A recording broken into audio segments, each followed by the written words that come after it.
Hello friends, hello students, good morning. Dimensioning में अभी तक हमने पढ़ा है टाइप ऑफ डायमेंशंस और सिस्टम ऑफ डायमेंशनिंग।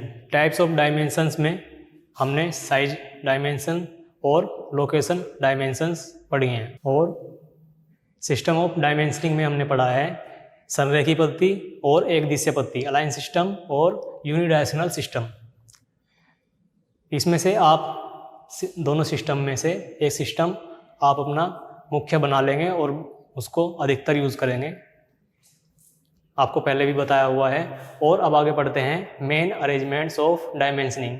ये सीखने और समझने के लिए इसको भी देख लेते हैं। ये भी आपने अभी तक जो डायमेंशनिंग के नियम बताए हैं उसमें पढ़ा है। इस तरह से आपने डायमेंशनिंग की हुई है, लेकिन इसको अरेंजमेंट्स में क्या नाम से पढ़ते हैं वो देख लेते हैं। हम 3 अरेंजमेंट्स यहाँ पे पढ़ेंगे, 2 आपने पहले ही नियम सीखते सीखते ही समझ लिए हैं या डायमेंशनिंग करना सीख लिया है। देखिए यहाँ पर सबसे पहले चेन डायमेंशनिंग, पॉइंट से पॉइंट, फिर इस पॉइंट से पॉइंट लगातार ऐसे बता रहे हैं, तो यह चेन डायमेंशनिंग है या हिंदी में कड़ी विमांकन है। इसमें और कुछ भी ज़्यादा नहीं है। अगर आप एक पॉइंट से अगले पॉइंट तक उसकी विमा बताते जा रहे हैं तो ये विमांकन चेन डायमेंशनिंग, कड़ी विमांकन कहलाएगा। इस चित्र में ही दूसरा पॉइंट देखते हैं, पैरेलल डायमेंशनिंग या समांतर विमांकन। इसमें क्या होता है, आप किसी एक बिंदु से अगले कितने भी बिंदु हैं उनकी दूरी बताते जाते हैं। यहाँ से यहाँ तक 5 मिलीमीटर है, फिर यहीं से अगला बिंदु, ये जितनी डिस्टेंस है उसको ऐड करेंगे 5 में और बता देंगे 24 मिलीमीटर दूर है। फिर यहीं से उससे अगला बिंदु वहाँ तक की जितनी दूरी है वो लिख देंगे, जैसे 44 लिखा हुआ है। ये डायमेंशंस कुछ भी हो सकती हैं, आप उसमें ऐड करते जाएंगे। अलग अलग डायमेंशन जो भी कुछ हैं इसी बिंदु से उनको मापेंगे तब लिखेंगे। ऐसे ही इस बिंदु को मेन माना हुआ है तो यहीं से इधर तक की दूरी, फिर इधर की दूरी बता देंगे। इसमें ऐसा भी हो सकता है कि आप मेन बिंदु यहाँ से या यहाँ से माने और सारी डायमेंशंस वहाँ से बताएं, ऐसा भी आप कर सकते हैं। और आपने पहले पढ़ा हुआ है, अभी जब हम डायमेंशनिंग के नियम पढ़ रहे थे तब आप व्यास को कैसे विमांकित करते हैं, विमांकन व्यास में कैसे करते हैं। यहाँ पे ये कितनी दूरी का है, ये कितनी दूरी का है। जब आप इस तरह से 6 मिलीमीटर दूर ये समांतर रेखाएं बनाते जाते हैं डायमेंशनिंग के लिए, तो ये समांतर विमांकन ही है। ये आपने पढ़ा है, लेकिन इसको हम अरेंजमेंट्स में नाम से पढ़ रहे हैं कि यह क्या कहलाता है, समांतर विमांकन। ऐसे ही इस चित्र में भी जब व्यास बताएंगे तो ऐसे डायमेंशनिंग करनी पड़ेगी, तब इसको, इस हिस्से को समांतर विमांकन कहा जाएगा। जबकि आप ये चेन डायमेंशनिंग में कर रहे हैं या पैरेलल डायमेंशनिंग में कर रहे हैं। और ये याद रखिए, जब आप यहाँ पे समांतर विमांकन आपको करना पड़ रहा है तो ज़्यादातर यहाँ भी समांतर होना चाहिए, लेकिन ये सिंपल चित्र है, इसमें चेन डायमेंशनिंग चल जाएगी। जब चित्र इस प्रकार का हो, ऐसे बना हुआ है, फिर उसमें कहीं सर्कल है, तो उसमें हमें पैरेलल बनाना पड़ जाता है। इसलिए हम दोनों विमांकन मुख्यतः पढ़ते हैं, चेन डायमेंशनिंग और parallel dimensioning. Arrangements of dimensioning में तीसरा पॉइंट देखते हैं, प्रोग्रेसिव डायमेंशनिंग, उन्नतोत्तर विमांकन, यानी कि बढ़ते क्रम में विमांकन। इसमें कैसे करेंगे, कोई ऐसी आकृति में मुख्य बिंदु मान लेंगे, जैसे कि ये सबसे ऊंचाई वाला पॉइंट है तो इसको हम मुख्य बिंदु मान सकते हैं, या मुख्य बिंदु हम यहाँ से या यहाँ से एक साइड से मान सकते हैं। इस बिंदु से इस पे 0 लिखेंगे।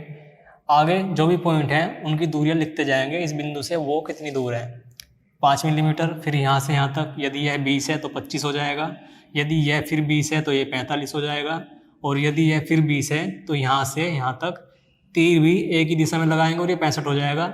एक ही बार में तीर लगा हुआ, यहाँ से यहाँ तक 5, फिर यहाँ तक 25 हो जाएगा, फिर यहाँ तक 45 हो जाएगा, यहाँ तक 65 हो जाएगा। इस तरह से आप लगाएंगे। फिर इसके दूसरी साइड भी चित्र का कुछ हिस्सा है, वहाँ पे जो भी पॉइंट है उनके लिए ऐसे एक ही साइड में तीर बनाएंगे और जितनी दूर में है लिख देंगे, इस बिंदु से जितनी दूर है 20, यदि यह 20 दूरी का है 20 लिख देंगे, और यदि यह फिर 20 दूरी का है तो फिर इस बिंदु से है 40 हो जाएगा तो 40 लिख देंगे। इस तरह से इस चित्र में डायमेंशनिंग करेंगे। किस पॉइंट के लिए, प्रोग्रेसिव डायमेंशनिंग अगर हम कर रहे हैं। उत्तरोत्तर विमांकन अगर हम कर रहे हैं।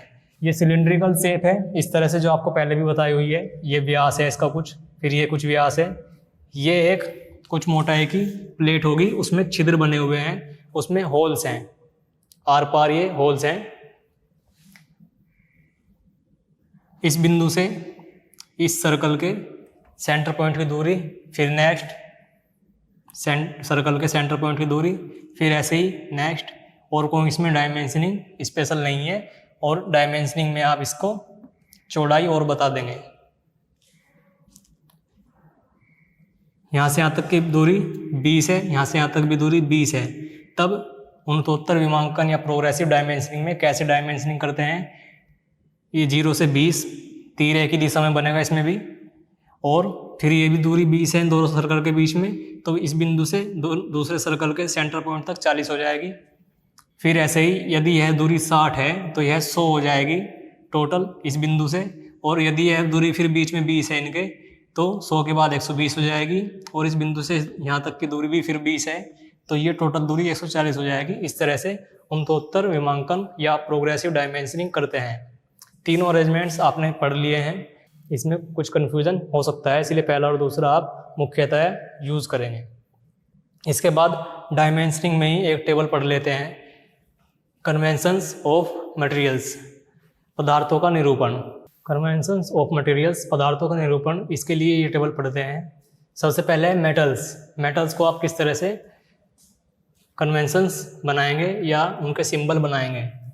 मेटल्स के लिए स्टील, कास्ट आयरन, कॉपर और इसके अलॉय, एल्यूमिनियम और इसके अलॉय, इसके लिए आप कैसा चित्र बनाएंगे?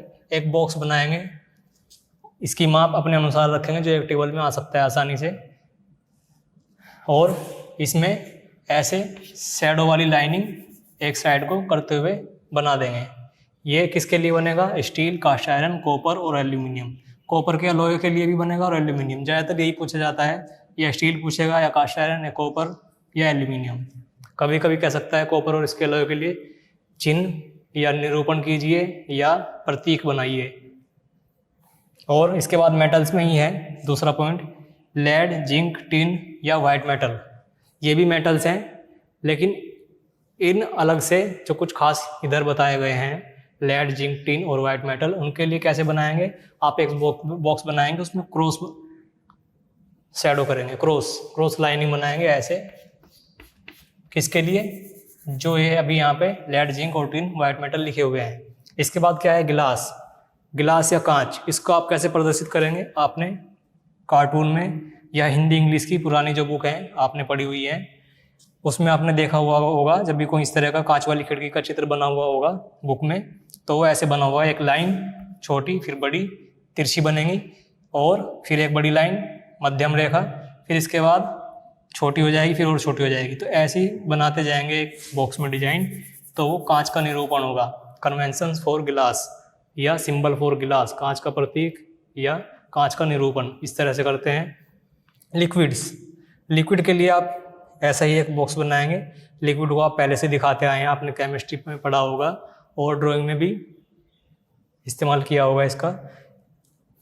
लिक्विड्स को ऐसे दिखाते हैं। लिक्विड्स हमारे कौन कौन से होते हैं? वाटर भी लिक्विड्स है, ऑयल, पेट्रोल, केरोसिन, ये सब लिक्विड्स में आते हैं, और उनके लिए सब सेम बनेगा। ये चित्र लगभग मध्य में एक रेखा बना देंगे, और उसके बाद डॉटेड लाइन बनाते जाएंगे हॉरिजॉन्टली। आगे और 4 तरह के कन्वेंशंस हैं, इनको देखते हैं। पैकिंग और इंसुलेटिंग मटेरियल्स के लिए 2 तरह के कन्वेंशंस हैं। ज़्यादातर आप इसको याद रखेंगे, ये बहुत सारे नाम हैं, ये याद नहीं रहेंगे, तो अगर बिना याद वाले नाम आ गए तो आप ये चित्र बनाएंगे, इस तरह से आप इसको याद कर सकते हैं। और मेटल्स के लिए आप पहले पढ़ चुके हैं, मेटल्स के लिए भी 3-4 ही याद रखने हैं, दोनों तरह के मेटल्स के लिए, और इसके लिए भी इन 4 नामों को याद रखना है। इसके लिए बहुत सारे नाम याद रखने की जरूरत नहीं है, जो इनमें से नाम आ जाएगा तब आप ये चित्र बना देंगे। पोर्सेलिन, स्टोनवेयर, मार्बल और स्लेट, ये एक जैसे पदार्थ हैं, इनके लिए ये चित्र बनेगा। तिरछी डॉटेड लाइन एक बॉक्स में आप बना देंगे, तो पोर्सलिन यदि पूछा जाएगा तो ये चित्र बनेगा, स्टोनवेयर पूछा जाएगा तो ये चित्र बनेगा, मार्बल या स्लेट पूछा जाएगा तो ये चित्र बनेगा।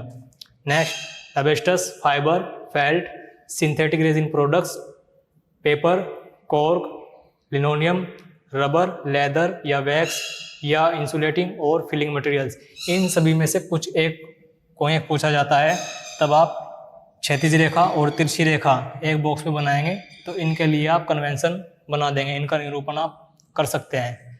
वुड के लिए एक बॉक्स होगा, उसमें एक साइड 2 दीर्घवृत्त बना देंगे ऊर्ध्वाधर, उसमें क्रॉस का जैसा चिन्ह बना हुआ है और ऊबड़ खाबड़ कोई भी डिजाइन आप बना देंगे तो ये वुड के लिए सिंबल बन जाएगा या कन्वेंशन कहेंगे आप, निरूपण हो जाएगा वुड या प्लाईवुड के लिए। आपके पास जो भी बुक होगी उससे आप सहायता ले सकते हैं, उससे आप चित्र कोई देख सकते हैं इस तरह से। कंक्रीट के लिए एक बॉक्स में बहुत सारी डॉटेड लाइन और ये बहुत सारी त्रिभुजाकार आकृतियाँ हैं। ये किस लिए है? ये अलग अलग तरह के पत्थर दिखाई दे रहे हैं। कंक्रीट में थोड़ा पत्थर भी दिखता है और पिघला हुआ मटेरियल भी होता है, तो कंक्रीट को आप इस तरह से दिखाएंगे। कभी कभी अर्थ पूछ लेता है कि अर्थ का सिंबल आप कैसे बनाएंगे। अर्थ के लिए भी एक बॉक्स बनाएंगे, उसमें ऐसे कर देंगे और घास के लिए आप वी शेप में डिजाइन बना देंगे और डॉटेड बना देंगे, तो ये अर्थ के लिए हो गया।